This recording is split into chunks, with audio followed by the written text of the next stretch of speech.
But something weird happened in 2014. Greg Lukianoff, my friend who runs the Foundation for Individual Rights and Expression, he noticed it too. He came to talk to me. Something had changed among the students. There was a new kind of a new morality driven by anxiety and fragility. And so we wrote an Atlantic article called The Coddling of the American Mind. We turned that into a book in 2017. We went much deeper. And in that book and in my early work, I thought we thought we had good evidence about the role of overprotection. So coddling means overprotection. And writing that book in 2017, we have a page where we say, the timing is right for social media. Like social media comes in just at the right time to maybe contribute, but we don't really have evidence, so that's it. That's all we said. That was 2017. By 2019, I'm collecting evidence because now it's clear it's not just America. What we're seeing first we saw it in all of the Anglosphere countries, is that when you look at levels of internalizing disorders, so this is very important, it's not all mental illnesses, it's not schizophrenia, it's internalizing disorders, which is preeminently anxiety and depression-related disorders. They're pretty stable from the late 90s all the way through 2010, 2011. There's really no trend in the United States or in the other English-speaking countries. And then all of a sudden, there's an elbow, like around 2012, 2013, there's an elbow, and the rates go up very sharply for girls with more of a curve for boys. And that's a clue. The different shape is an important clue. But for girls, 2011, 2012, no sign of a problem. 2014, 2015, it's off to the races. With depression, anxiety, we see the same thing in self-harm. And it was when I realized that it wasn't just America. When I saw the same graphs in Canada, the UK, Australia, and more recently we looked all over Europe. We find it strongly in Northern Europe. That's when it became clear something big is happening to human children, at least in the West. We don't have good data from East Asia or the developing world, but all across the West, something terrible began happening around 2012, 2013. So that was the empirical puzzle that came to us as college professors and that came to us in the national data. And that's what launched me on this book. Yeah, well, it's an important coda that you mentioned there, that it wasn't only rates of self-reported depression and anxiety, right? Because I know there was a criticism directed at your work by a psychiatrist who pointed out or claimed that the self-report data might be unreliable.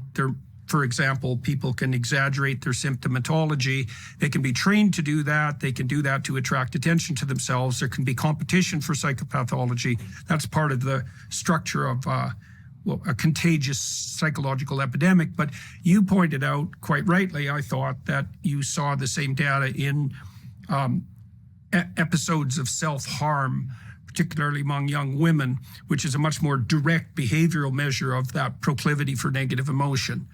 And I should point out clinically, just for those who are watching and listening, that anxiety is a response to the threat of destruction, psychological or physical. Depression is more of a pain response, and it's got two aspects. It's heightening of negative emotion, withdrawal in particular, that causes cessation of activity, but also decrease in positive emotion, which is more associated with demoralization and lack of motivational impetus to move forward. And those are, you describe those as the internalizing disorders. That's not the same as the fragmentation that goes along with psychosis, or manic depressive disorder for that matter. This is quite a particularized, let's say, epidemic. And so, okay, so you laid out the data that this is occurring, and you noted that it was happening cross-culturally, so it wasn't something specific, let's say, to the United States. What drove you to the conclusion, or even to investigate the possibility, that this had something to do with technology generally and with social media more particularly? Mm-hmm. Yes. So Jean Twenge was really the first person to call attention to this. Jean Twenge has been studying generations for 20 years. And she had an article in The Atlantic in 2017 where The Atlantic chose the title, "Have Smartphones Destroyed a Generation?" And so Jean laid out the evidence. It was all correlational, which doesn't prove it, but the patterns are so consistent. There's a correlation in time, which is when this new technology is introduced, around 2012 is basically, so to back up, in 2010, teenagers almost all have a flip phone or a basic phone. The iPhone exists, but it's not very common. The front-facing camera comes out on the iPhone 4 in 2010. Instagram becomes super popular in 2012. So that's the period where teen social life is changing radically from using a phone to call your friend saying, hey, let's get together this afternoon, to spending all day swiping and scrolling and commenting and posting. 2010 to 2015 is the great rewiring of childhood. And the reason why we think that that is the major cause is because first, when we look at the historical pattern, it's a correlation. Lots of things happen in 2012. We can't prove that, oh, they get on social media and instantly the girls get depressed. That could be a coincidence. But because it happened the same way in so many countries, no one else has come up with an alternate theory. No one else has said, yeah, but here's something else that happened in all these countries that would plausibly make girls, and especially preteen girls, this is important. The increases we're talking about are generally between 50 and 100% increases in these measures of psychopathology. For preteen girls, you sometimes get 200% increases. And for self-harm, 10 to 14-year-old girls did not used to cut themselves. It was very, very rare before 2012. There you get over 200% increase in hospital visits for self-harm. So the historical correlation, it doesn't prove it, but there's no other alternative. And then you have the correlation in time use. That is, the people who are heavy users of social media in almost every study are doing much worse. And then you have experiments where when you get people off of social media for a couple of weeks, only if it's more than a week, this is important. Some studies make someone get off social media for a day or two. And if you're addicted to something and you're deprived of it for a day or two, you're not happier, you have withdrawal. But when it goes longer than a week, the vast majority of those studies find that people actually feel less anxious, they feel better. So a variety of kinds of evidence were coming in by the late 2010s, and this is all before COVID, coming in that it sure looks like it's the move onto smartphones with social media. Okay, so let me ask you some clinically relevant questions, if you don't mind, especially about the preteen issue and the issue with girls. So when you say preteen, what age exactly are you speaking of? So the CDC happens to break up data 10 to 14 and then 15 to, I think, 19. So we have, we could probably dig into it and go find a resolution, but that's what they provide. So I'm specifically giving you numbers for the 10 to 14-year-olds. I would consider preteen generally 10 to 13, let's say. At 13 is when you're supposed to be able to start using these things, at least according to the law. Now, nobody pays attention to that. The age of first social media goes down and down and down. For TikTok, it's now around age 8. Instagram, I think, is around 9. Instagram's around 9 or 10. So it is normal. It is widespread. It is probably a majority of 12-year-olds who are already on at least one social media platform. Okay, so you're talking about really early adolescence on the female side. Okay, so let me lay out some propositions and tell me if they're in accord with what you're observing. So it's been known for 300 years, 400 years that young women are more prone to social contagions. There's a great book called The History of the Unconscious by Henri Ollenberger, and he traces the history of psychoanalytic thought way back before Mesmer and documents the hysteria, so to speak, which was the Freudian version of social contagion, literally back, it's 300 years. So it's very well documented. It's a great book, by the way, very useful for the sort of thing that you're investigating.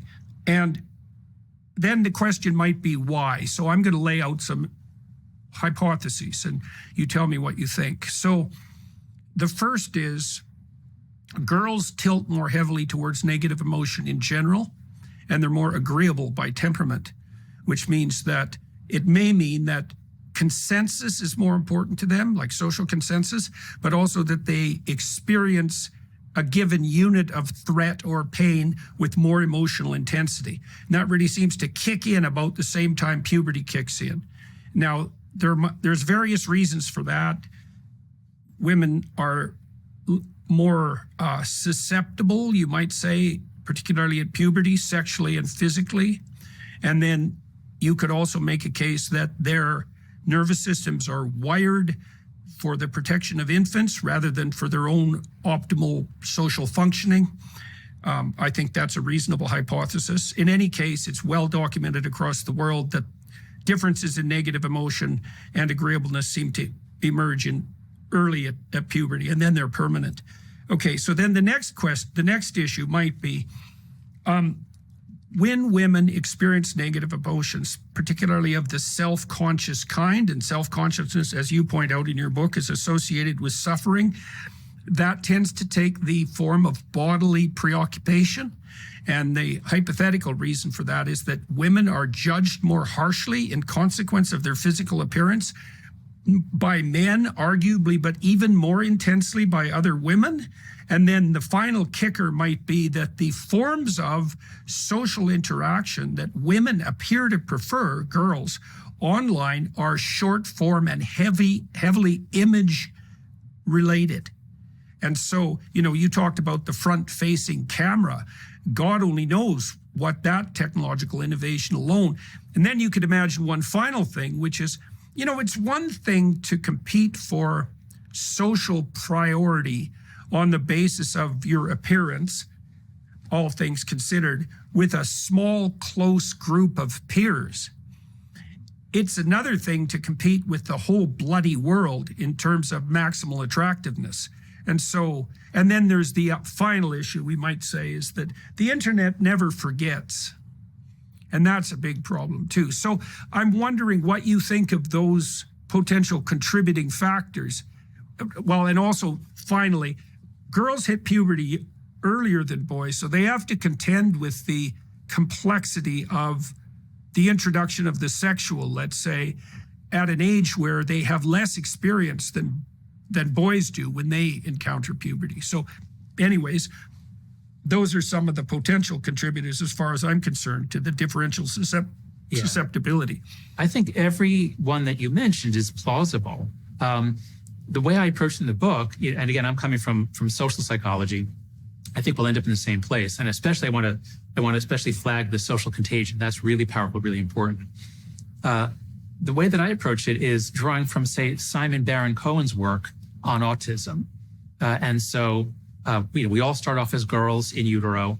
And if there's a Y chromosome, you get a little testosterone. It changes the body over to the male pattern, changes the brain over to the male pattern on average.